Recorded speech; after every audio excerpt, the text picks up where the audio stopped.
बढ़ते हैं अपनी नेक्स्ट एसक्यूएल प्रॉब्लम पे। तो देखिए सबसे पहले हम समझेंगे कि टेबल का स्ट्रक्चर किस तरीके का है।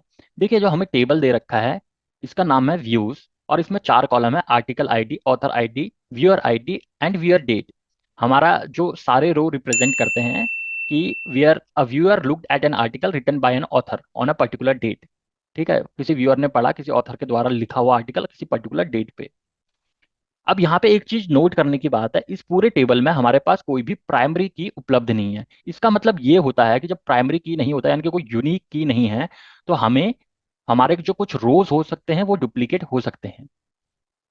यानी कि इफ अगर हमारा जो ऑथर आईडी हमारा सेम होगा व्यूअर आईडी की तरह, यानी कि इसका मतलब है कि ऑथर ने अपना ही खुद का आर्टिकल देखा है। जैसे कि इसका एग्जांपल देता हूँ। जैसे मान लीजिएगा मेरा यूट्यूब चैनल है, तो मैंने अपनी वीडियो डाली, तो मैं व्यू बढ़ाने के चक्कर में खुद ही से बार बार अपना जो वीडियो है उसको वॉच कर रहा हूँ। तो कुछ इस तरीके की प्रॉब्लम यहाँ पे है। अब उसके अलावा जो हमें प्रॉब्लम के अंदर क्या पूछा जा रहा है, ठीक, प्रॉब्लम के अंदर हमें जो पूछा जा रहा है वो है कि we need to find all the authors ID who has viewed at least one of their own article. ठीक है, यानी कि कम से कम ऑथर का आईडी हमें चाहिए जिसने एक बार ऑथर ने खुद का अपना आर्टिकल कम से कम एक बार पकड़ा है। ठीक है, और इसके अलावा result should be in shorted author ID, यानी कि असेंडिंग ऑर्डर में, बढ़ते हुए क्रम में ऑथर आईडी आनी चाहिए, डिस्प्ले होनी चाहिए हमारे। तो अगर हम इस क्वेरी को ब्रेक करें, तो सबसे पहले हमें ये चेक करना होगा कि हमारा ऑथर आईडी और व्यूअर आईडी कहीं सेम है या नहीं है।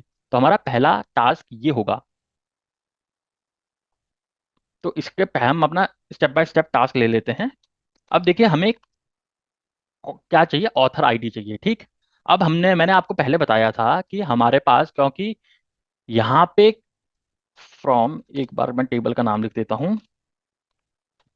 ठीक, हमें, अगर मैं इसको एक बार रन करके आपको दिखाऊं, तो हमने एक कंडीशन आपको बताई थी, क्योंकि यहाँ पे कोई प्राइमरी की नहीं है तो हो सकता है कि ऑथर आईडी हमारी डुप्लीकेट हो।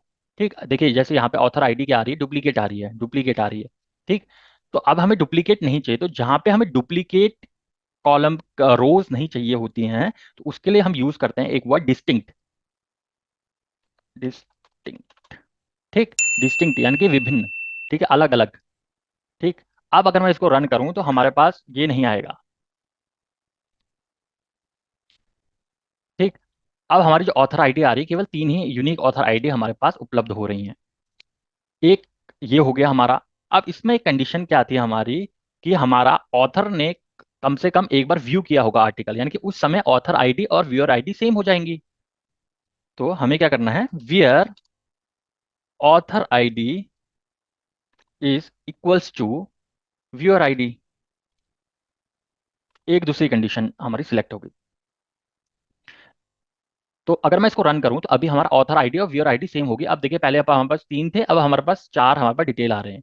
लेकिन अभी भी हमारा आंसर सही नहीं है, क्योंकि हमारे पास एक और हमारे पास कंडीशन बची है कि हमें इसको ऑर्डर करना है असेंडिंग ऑर्डर में। ऑर्डर किस चीज को करना है, हमें ऑथर आईडी को ऑर्डर करना है। ठीक है, अब देखिए जब शॉर्टिंग का प्रोसेस होता है तो उसमें हम कहते हैं, लिखते हैं ऑर्डर्ड बाय, यानी कि किस ऑर्डर पे जा रहा है। तो उसके लिए हम लिखेंगे ऑर्डर्ड बाय। जब भी हमें शॉर्ट करना होता है कोई चीज को, ठीक, किससे ऑर्डर करना है, ऑथर आईडी। और कैसे, असेंडिंग में ऑर्डर करना है, डिसेंडिंग में ऑर्डर करना है, तो मैं लिखूंगा असेंडिंग में हमें ऑर्डर करना है। ठीक, ऑर्डर बाय होता है, ऑर्डर नहीं होता, ऑर्डर बाय होता है। ठीक, अब मैं अगर इसको रन करता हूं तो इस समय मेरा जो टेस्ट केस है वो बिल्कुल पास हो जाएगा, क्योंकि जो मेरे पास तीन प्रॉब्लम स्टेटमेंट थी, ASC, तो मेरे पास तीन प्रॉब्लम स्टेटमेंट थी, तीनों की तीनों मेरी सॉल्व हो जाएंगी इस केस में। लेकिन देखिए अभी भी मेरा जो टेस्ट केस है ये हमें आउटपुट और एक्सपेक्टेड आउटपुट हमें डिफरेंट दिखा रहा है, क्योंकि मैं एक यहाँ पे एक चीज भूल गया था कि हमें यहाँ पे ऑथर आईडी का नाम चेंज करके इस कॉलम को देना है नाम आईडी। तो इसमें मैं यहाँ पे अगर मैं लिख दूं इसकी एलियास फॉर्म में एज आईडी कर दूं केवल, तो अब ऑथर आईडी को जब भी मैं बुलाऊंगा तो वो उसको एज आईडी करके बुलाऊंगा। अब मैं इसको एक बार रन करता हूँ। ठीक, तो यहाँ पे हमारी देखिएगा अब कंडीशन पूरी सही होगी। अब मैं यहाँ पे सबमिट कर सकता हूँ सोल्यूशन। आशा करता हूँ ये वीडियो पसंद आई होगी। यदि पसंद आई तो लाइक शेयर और सब्सक्राइब जरूर कीजिएगा। डेटा साइंस वाले को अपनी कीमती समय देने के लिए बहुत बहुत धन्यवाद।